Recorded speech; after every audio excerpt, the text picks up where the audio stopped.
ॐ भूर्भुवः स्वः तत्सवितुर्वरेण्यं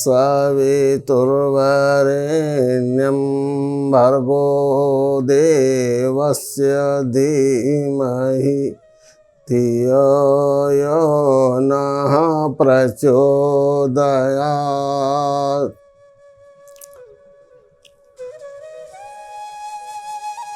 मनुष्य अपने जीवन में शुभ या अशुभ कर्म जो भी करता है उनका प्रतिफल उसे भुगतना ही पड़ता है। एक संत थे यज्ञदत्त, अच्छे तपस्वी संत थे। उनकी पत्नी बहुत धार्मिक थी। उनके यहाँ एक पुत्र का जन्म हुआ और पुत्र का नाम उन्होंने रखा सुमित। पुत्र जब बड़ा हुआ तो बहुत कुकर्म करने लगा। शराब पीता, जुआ खेलता, आवारागर्दी करता।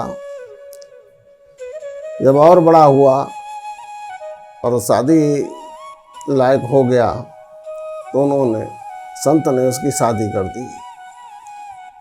शादी के बाद वो ये सब काम तो कर ही रहा था, अपनी पत्नी की लाठियों से पिटाई करता था। तो जब संत यज्ञदत्त उसको बचाने जाते, उनकी पत्नी बचाने जाती, तो वो उनमें भी कमर से ऊपर एक घूंसा मारता था। ये क्रम काफ़ी दिनों तक चलता रहा। फिर वो पत्नी के साथ साथ जब वो बचाने आते तो माँ बाप को भी मारता, बुरी तरह गिरा के मारता।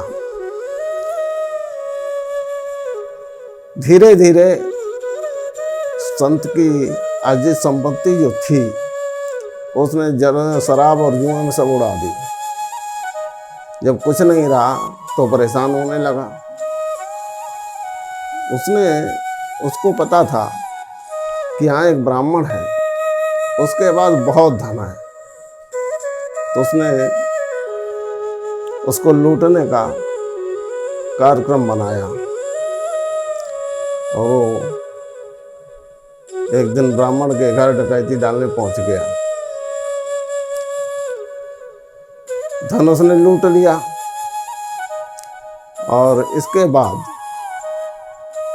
उन ब्राह्मण का कत्ल कर दिया, उनको टुकड़े टुकड़े करके मार डाला।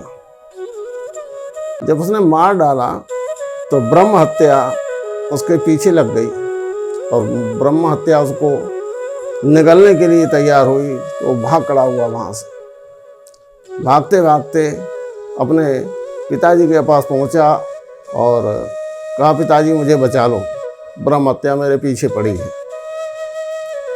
तो पिताजी ने पुत्र को छाती से चिपका लिया और ब्रह्म हत्या उस पर हमला करने के लिए खड़ी।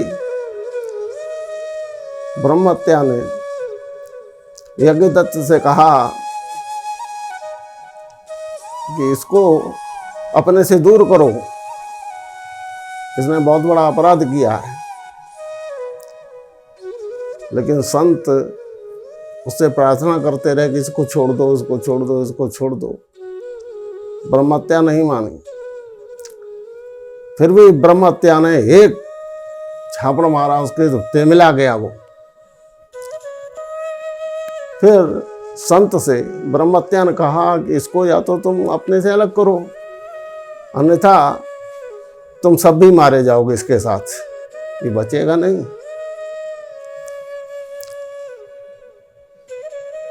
संत यज्ञदत्त जो है वो थोड़े परेशान हुए, लेकिन तब तक एक घटना घट गई।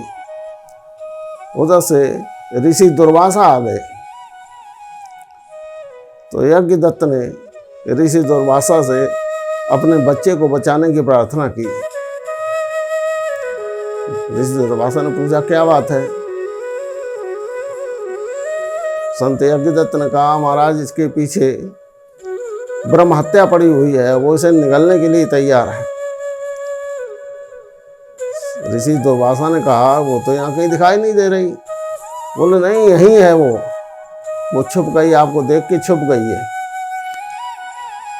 क्यों? यदि दुर्वासा के सामने ब्रह्म हत्या पड़ जाती तो स्वयं जल के भस्म हो जाती। यज्ञदत्त ने बहुत प्रार्थना की, उधर सुमित ने भी बहुत प्रार्थना की कि ऋषिवर मुझे बचा लो। तो दुर्वासा ऋषि ने कहा कि तुम तिरुपति बालाजी जाओ और वहाँ के सरोवर में स्नान करो, तब तुम इससे मुक्त हो सकते हो और बच सकते हो। तो सुमित ने कहा, महाराज वो तो बहुत दूर है, हम इतनी दूर कैसे जा सकते हैं, रास्ते में ब्रह्महत्या में मार देगी। तो ऋषि दुर्वासा ने उसके चारों तरफ एक कवच बना दिया। बोले, अब तुम आराम से जा सकते हो, ब्रह्महत्या इस कवच में प्रवेश नहीं कर सकती।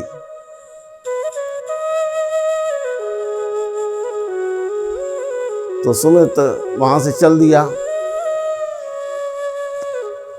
तिरुपति बालाजी में जाके उसने सरोवर में स्नान किया और स्नान करने के बाद भगवान की प्रार्थना करने लगा। तब तक उसके सारे पाप फिर नष्ट हो गए।